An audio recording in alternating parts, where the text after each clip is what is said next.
అందరికీ నమస్తే అండి. మన దేశంలో ఒక సక్సెస్ స్టోరీ చెప్పుకోవాలంటే మనం ధీరుభాయ్ అంబానీ గారి గురించి చెప్పుకుంటాం. మరింతగా సక్సెస్ స్టోరీ చెప్పుకోవాలంటే ముఖేష్ అంబానీ గారి గురించి చెప్పుకుంటాం. అలాగే ఒక ఫెయిల్యూర్ స్టోరీ చెప్పుకోవాలంటే అనిల్ అంబానీ గారి గురించి కూడా చెప్పుకోవాలి. 2005లో ఆస్తుల విభజన సమయానికి ఇద్దరు కూడా తలో 30,000 కోట్లతో విడిపోయారు. ఇద్దరు కూడా చెరసగం సమానంగానే విడిపోయారు. కానీ 2025 వచ్చేసరికి ఒకరు 10 లక్షల కోట్ల ఆస్తితో ప్రపంచ కుబేరుల్లో టాప్లో ఉంటే మరొకరు 4,000 కోట్లు కూడా ఆస్తి లేకుండా నిలువెల్ల అప్పులతో ఈడీ కేసులు, మోసగాడిగా ముద్ర, బ్యాంకులు రుణాలు ఇవ్వవు, రుణాలు ఇచ్చిన బ్యాంకులకు తిరిగి చెల్లించడం లేదు. సో ఎప్పుడు ఎవరు నోటీసులు ఇస్తారో, ఎవరు దర్యాప్తు సంస్థ దర్యాప్తును పిలుస్తారో ఏమీ తెలియని పరిస్థితిలో అగమ్యగోచరంగా ఆయన పరిస్థితి తయారైంది. ఆయనే అనిల్ అంబానీ. సో వీళ్ళిద్దరి మధ్య తేడా ఏంటి? 20 ఏళ్లలో ఒకరు పతనం అవడానికి కారణం ఏంటి, మరొకరు విజయం సక్సెస్ఫుల్ అవ్వడానికి కారణం ఏమిటి? ఇదంతా మనం చెప్పుకునే ముందు ఫస్ట్ వీరి తండ్రి ధీరుభాయ్ అంబానీ గారు గురించి మేబీ అందరికీ తెలిసే ఉంటుంది. జస్ట్ సింపుల్గా చెప్తాను. ధీరుభాయ్ అంబానీ గారు 1949లో ఆయనకు 17 సంవత్సరాల వయసు ఉన్నప్పుడు యెమెన్ వెళ్ళిపోయారు. తన స్నేహితుడితో కలిసి యెమెన్ వెళ్ళి అక్కడ ఒక పెట్రోల్ బంకులో పనిచేశారు. పెట్రోల్ బంకులో రోజువారీ దినసరి కూలీగా దాదాపుగా అక్కడ ఒక 6 ఏళ్ల పాటు పనిచేసి 1954లో తిరిగి ఇండియాకు వచ్చేశారు. వచ్చేసి ఒక 500 రూపాయలతో ఆయన నూలు వ్యాపారంలోకి అడుగుపెట్టారు. సుగంధ ద్రవ్యాలు అండ్ నూలు వ్యాపారంలోకి అడుగుపెట్టి సొంతంగా రిలయన్స్ కమర్షియల్ కార్పొరేషన్ అనే సంస్థను ప్రారంభించారన్నమాట.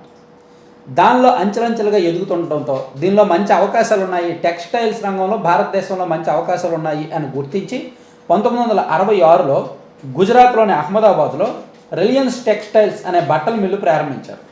నాణ్యమైన సింథటిక్ దుస్తులు ఉత్పత్తి చేయడంతో అది వ్యాపారం వేగాన్ని పెంచింది. ఆ తర్వాత 1977లో పబ్లిక్ ఇష్యూకి వెళ్ళడం, ఐపీఓకి వెళ్ళడం, అలా పెట్టుబడులు బాగా రావడం. సో ఆయన ఇంకా వెనుదిరిగి చూడాల, సక్సెస్ అవుతూ వచ్చారు, అంచెలంచెలుగా ఎదుగుతూ వచ్చారనమాట. అదే సందర్భంలో ఆయన media relations, corporate relations and political relations అన్నీ మేనేజ్ చేశారు. కాంగ్రెస్ పార్టీ అప్పట్లో దేశంలో అధికారంలో ఉన్నప్పుడు వాళ్ళకి కార్పొరేట్ ఫండింగ్ ఇవ్వడం కానీ, వాళ్ళ దగ్గర నుంచి రకరకాల అనుమతులు తెచ్చుకోవడంలో కానీ, ఇలా అవన్నీ కూడా మనం ఇప్పుడు చెప్పుకోవడం అనవసరం. కానీ అన్నీ ఎక్కడ ఎవరిని ఎలా డీల్ చేయాలో అలా డీల్ చేస్తూ 1,000 కోట్ల ఆస్తి సంపాదించారు. 2002లో ఆయన మరణించారు.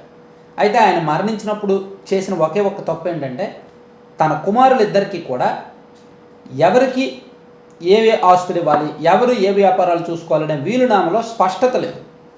వీలునామాలో స్పష్టత లేని కారణంగా ఇద్దరు అన్నదమ్ముల మధ్య అభిప్రాయ భేదాలు వచ్చాయి. ఇద్దరు కూడా చివరికి విడిపోవాలని నిర్ణయించుకున్నారు. 2005 జూన్ 18వ తేదీన వారి తల్లి కోకిలాబెన్ అంబానీ గారు ఇద్దరు అన్నదమ్ముల మధ్య కూడా విభజించారన్నమాట. అలా విభజించినప్పుడు వీళ్ళిద్దరి మధ్య దాదాపుగా నాకు తెలిసి ఆస్తులు అయితే ఇద్దరికి సమంగానే ఉన్నాయి. అనిల్ అంబానీ ఆస్తుల నికర విలువ సుమారుగా 28,000 కోట్లు, ముఖేష్ అంబానీ ఆస్తుల విలువ కూడా సుమారుగా ఒక 30,000 కోట్లు. అలాగే వ్యాపారాలు కూడా ముఖేష్ అంబానీ ఏమో Reliance industries limited Mukesh Ambani తీసుకున్నారు. రిలయన్స్ ఇండస్ట్రీస్ అంటే దానిలో చమురు శుద్ధి, పెట్రోకెమికల్స్, ఆయిల్ అండ్ గ్యాస్ అన్వేషణ, టెక్స్టైల్స్ ఇవన్నీ ఉన్నాయి. రిలయన్స్ ఇన్ఫోకామ్ అంటే టెలికామ్కి సంబంధించి ఈయన తీసుకున్నారు. అనిల్ అంబానీ తీసుకున్నవేమో టెలికామ్ ఒకటి, అలాగే విద్యుత్ రంగం పవర్స్ ఒకటి, అలాగే క్యాపిటల్ అంటే ఫైనాన్షియల్ సర్వీసెస్ దీనికి సంబంధించిన వ్యాపారాలని ఆయన తీసుకున్నారు. ఇక్కడ మీరు జాగ్రత్తగా అబ్జర్వ్ చేయండి. 2005లో ఇద్దరు విడిపోయే సమయానికి ఇద్దరికి సేమ్ ఆస్తులు. అండ్ అప్పటికి టెలికామ్ అండ్ విద్యుత్ ఉత్పత్తి పవర్ సెక్టార్ టాప్లో ఉన్నాయి. టెలికామ్కి మంచి భవిష్యత్తు ఉంది, పవర్ సెక్టార్కి మంచి భవిష్యత్తు ఉంది. మంచి భవిష్యత్తు ఉన్న వ్యాపార అవకాశాలన్నీ కూడా అనిల్ అంబానీకి వచ్చాయి. కొంచెం రిస్కీ వ్యాపార అవకాశాలు అంటే చమురు శుద్ధి, పెట్రోకెమికల్స్, ఆయిల్ అండ్ గ్యాస్ ఇవన్నీ కూడా ముఖేష్ అంబానీకి వచ్చాయి. నిజానికి మనం అప్పుడు లెక్కలు చూస్తే ఎవరు సక్సెస్ అవ్వాలి? అనిల్ అంబానీయే సక్సెస్ అవ్వాలి. సో అందరూ అనుకున్నట్టే అక్కడికి 3 ఏళ్లలో అంటే 2008 నాటికి అనిల్ అంబానీ సక్సెస్ అయ్యారు. కేవలం 2005లో ఆయన ఆస్తుల నికర విలువ 30,000 కోట్లు, 28,000 కోట్లు ఉంటే 2008 వచ్చేసరికి 3 ఏళ్ళు వచ్చేసరికి ఆయన ఒక డిఫెన్స్ సర్వీసెస్లోకి అడుగుపెట్టి Reliance naval and engineering limited అనేది ఒకటి స్థాపించి డిఫెన్స్ సర్వీసెస్లోకి అడుగుపెట్టి ఐపీఓకి వెళ్ళి భారీగా పెట్టుబడులు వచ్చాయి. అండ్ టెలికాం రంగంలో కూడా భారీగా పెట్టుబడులు వచ్చాయి. ఎందుకంటే అవన్నీ కూడా వ్యాపారం బాగుంటాయి కదా, అందరూ పెట్టుబడులు పెట్టారు, ఇన్వెస్టర్స్ వచ్చారు, స్టాక్ వాల్యూ పెరిగింది. దాంతో 2008 నాటికి అనిల్ అంబానీ ఆస్తుల నికర విలువ 1.8 లక్షల కోట్లకు చేరింది 2008. ఆ తర్వాత అసలైన సినిమా మొదలైంది. వీళ్ళు ఆస్తులు విభజించే సమయానికి ఒక ఒప్పందం చేసుకున్నారు. ఈ అనిల్ అంబానీ ఏ రంగంలో అయితే ఉన్నాడో ఆ రంగంలోకి ముఖేష్ అంబానీ ఒక 5 ఏళ్ల పాటు ప్రవేశించకూడదు. అంటే 2010 వరకు ముఖేష్ అంబానీ టెలికాంలోకి ప్రవేశించకూడదు అనేది వాళ్ళ మధ్య ఒప్పందం. దానికి తగ్గట్టే ముఖేష్ అంబానీ దానిలోకి వెళ్ళాల. కానీ 2010 నాటికే అనిల్ అంబానీ అప్డేట్ అవ్వాల. టెలికాం రంగంలో ఇతర సర్వీసులను వచ్చేసాయి.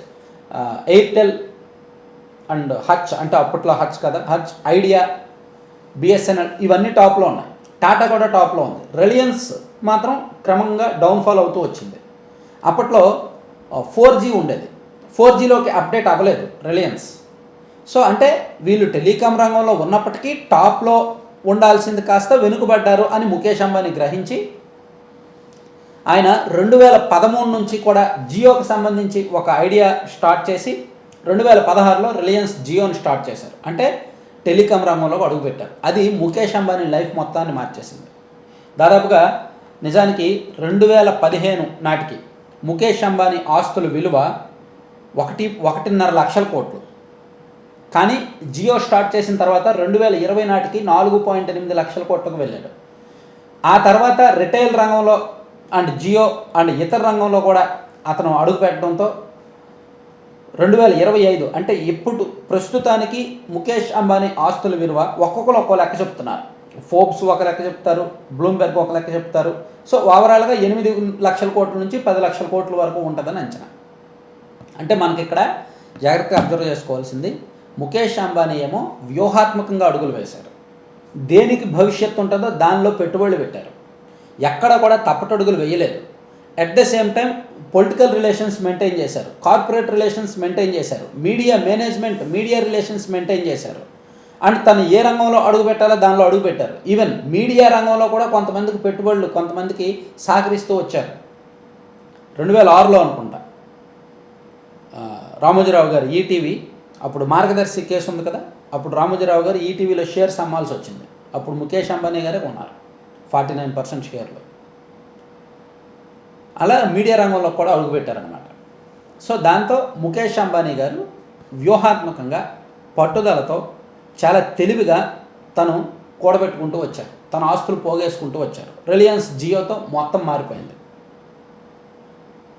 అనిల్ అంబానీ గారేమో ఎక్కడా కూడా మొదటి నుంచి కూడా విలాసాలు, ఐపీఓకి వెళ్ళారు, బ్యాంక్ లోన్లు వెళ్ళారు, పెట్టుబడులు వచ్చాయి, స్టాక్స్ పెట్టుబడిదారులు వచ్చారు. అట్ ద సేమ్ టైం బ్యాంకులు కూడా భారీగా లోన్లు ఇచ్చాయి. కానీ ఆయన అడుగుపెట్టిన ప్రతిదీ కూడా నాశనమైంది. రక్షణ రంగంలోకి వెళ్ళారు, రిలయన్స్ నావల్ అండ్ ఇంజనీరింగ్ అది పోయింది, ఫెయిల్ అయింది. అండ్ రిలయన్స్ టెలికాము అప్డేట్ లేక ఫెయిల్ అయింది. సో ఆయన తీసుకున్న ప్రతి రంగంలో కూడా ఫెయిల్ అయ్యారు. దాంతో ఆయన ఆస్తులు తరిగిపోతూ వచ్చాయి. ఒకనొక సందర్భంలో ఆయనకి లోన్లు ఇవ్వడానికి బ్యాంకులు వెనుకబడ్డాయి, బ్యాంకులు కూడా ఇష్టపడలేదు. 2020-21 ఆ టైంలో యూకేలో ఆయన నాకేమీ ఆస్తులు లేవు, నాకు 0 ఆస్తులు ఉన్నాయి, మీరేం చేస్తారో చేసుకోండి, దివాలా తీసానని ప్రకటించాడు ఆయన. 2018లో ఒకసారి తనకున్న రిలయన్స్ ఇన్ఫోకామ్ని దాదాపుగా 45,000 కోట్ల అప్పులు ఉన్నట్టు ప్రకటించారు. అలా అనిల్ అంబానీ గారు ఫెయిల్ అయ్యారు, ముఖేష్ అంబానీ గారు సక్సెస్ అయ్యారు. కేవలం వ్యాపార వ్యూహం లేని కారణంగా, ఆర్థిక క్రమశిక్షణ లేని కారణంగా మాత్రమే ఒకరు ఫెయిల్ అయ్యారు. ఆర్థిక క్రమశిక్షణ, పట్టుదల అండ్ వ్యూహాత్మక అడుగులు, భవిష్యత్తు ఏముంటుంది, 10 ఏళ్ల తర్వాత ఏది టాప్లో ఉంటుంది, దానివైపు అడుగులు వేస్తూ ముఖేష్ అంబానీ సక్సెస్ అయ్యారు. ఇప్పుడు మనం ఏ ఊర్లో చూస్తున్నా సరే రిలయన్స్ స్మార్ట్, ఏ ఊర్లో చూస్తున్నా ట్రెండ్స్, ఎక్కడ చూస్తున్నా డిజిటల్, ఇవన్నీ కూడా ముఖేష్ అంబానీ ఆయన ఐడియాలజీ, ఆయన దగ్గర నుంచి వచ్చినాయి. అసలు అన్ని లక్షల కోట్ల ఆస్తిపరుడికి 200 రూపాయలు 300 రూపాయలు బట్టల వ్యాపారం చేయాల్సిన అవసరం ఉందా? ఎప్పుడైనా ఆలోచించారా? అండ్ ట్రెండ్స్, ఫుట్వేర్ వ్యాపారం చేయాల్సిన అవసరం ఉందా? ఎప్పుడైనా ఆలోచించారా? సో చేశారు. అది మనం చేయకూడదు, ఇది మనం చేయకూడదని లేదు, అన్నింటిలోకి అడుగుపెట్టారు. తను ఏది వదలలేదు. ఒకనొక టైంలో 2008-9 ఆ టైంలో ఓఎన్జీసీ మీకు గుర్తుండే ఉంటుంది కదా, కాకినాడలో రిలయన్స్ గ్యాస్ సో దానిలో కూడా అడుగుపెట్టి అక్కడ సక్సెస్ అయ్యారు. దానిలో వచ్చిన డబ్బులతో జియో స్టార్ట్ చేశారు, జియోలో సక్సెస్ అయ్యారు. జియోలో వచ్చిన డబ్బులతో రిటైల్ని మరింత విస్తరించారు, విదేశాల్లో వ్యాపారాలు మొదలుపెట్టారు, దాంతో లక్షల కోట్లకు వెళ్ళిపోయారు. సో ఇక్కడ ఇద్దరు అన్నదమ్ముల మధ్య తేడా అది, కేవలం ఆర్థిక క్రమశిక్షణ అండ్ వ్యూహం లేకపోవడం మాత్రమే. అనిల్ అంబానీ మంచి చేజేతిలో ఉన్న అవకాశాలను వదులుకున్నారు. ఆయన అన్నదమ్ములు విడిపోయే సమయానికే, ఆస్తులు విభజించే సమయానికే ఆయనకు వచ్చిన రంగాలన్నీ కూడా విస్తృతమైన అవకాశాలు ఉన్నాయి. పవర్ సెక్టర్ మంచి అవకాశాలు ఉన్నాయి. ఆయన దాన్ని సద్వినియోగం చేసుకొని ఉన్న డబ్బులను చక్కగా వినియోగించుకుంటే పవర్ సెక్టార్లో టాప్లో ఉండేవాడు. అండ్ టెలికాం, సో అప్పటికే 2005 నాటికి రిలయన్స్ టాప్లో ఉంది. ఆయన దాన్ని వృద్ధి చేస్తుంటే టాప్లో ఉండేవాడు, కానీ ఆయన నిర్లక్ష్యం వహించాడు అన్నమాట. సో అందుకే ఎప్పుడైనా సరే వీళ్ళిద్దరి అన్నదమ్ముల స్టోరీలు మనం తెలుసుకుంటే, మన మైండ్లో పెట్టుకుంటే సక్సెస్ ఏంటి, ఫెయిల్యూర్ ఏంటి. మేబీ ముఖేష్ అంబానీ కొంత పొలిటికల్ రిలేషన్స్ మెయింటైన్ చేశాడు, అవి కూడా ఇంపార్టెంటే. ఫైనాన్షియల్గా ఎదగాలి అంటే, వ్యాపార సామ్రాజ్యం విస్తరించాలి అంటే, లక్షల కోట్లు పడగలెత్తాలంటే, కార్పొరేట్ స్థాయిలో నిలదొక్కుకోవాలి అంటే ఖచ్చితంగా మీడియా అండ్ పొలిటికల్ రిలేషన్స్ ఉండాలి మన భారతదేశంలో. ఆ రెండూ కూడా ఆయన బ్యాలెన్స్ చేశాడు, ఆ రెండూ కూడా ఆయన మెయింటైన్ చేశాడు. సో అది ఆయన సక్సెస్ సీక్రెట్. అంత ఈజీగా సక్సెస్ రాలేదు. ఇతను మాత్రం ఈజీగా ఫెయిల్ అయ్యాడు. ఎప్పుడైనా మీరు గుర్తుపెట్టుకోండి, సక్సెస్ అవ్వాలంటే ఈజీ కాదు, చాలా కష్టం. ఫెయిల్ అవ్వడం చాలా ఈజీ. ఒక్క తప్పుడు నిర్ణయం చాలు, ఒక్క రాంగ్ డెసిషన్ చాలు. అనిల్ అంబానీ అటువంటి ఎన్నో తీసుకున్నాడు అనమాట.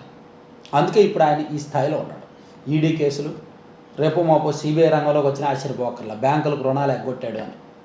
ఆల్రెడీ ఎస్బీఐ, మన దేశంలో అతిపెద్ద జాతీయ బ్యాంకు ఎస్బీఐ అఫీషియల్గా అనిల్ అంబానీని చీటర్ అని గుర్తించింది. అతనికి లోన్ ఇవ్వడానికి ఒప్పుకోవట్లా. ఇప్పుడు ప్రైవేట్ రంగంలో టాప్ బ్యాంక్గా ఉన్న ఎస్ బ్యాంకు అతని మీద ఈడీకి ఫిర్యాదు చేసింది. ఈడీ అతని ఆస్తుల చుట్టూ తిరుగుతుంది. అది సక్సెస్ అండ్ ఫెయిల్యూర్కి తేడా.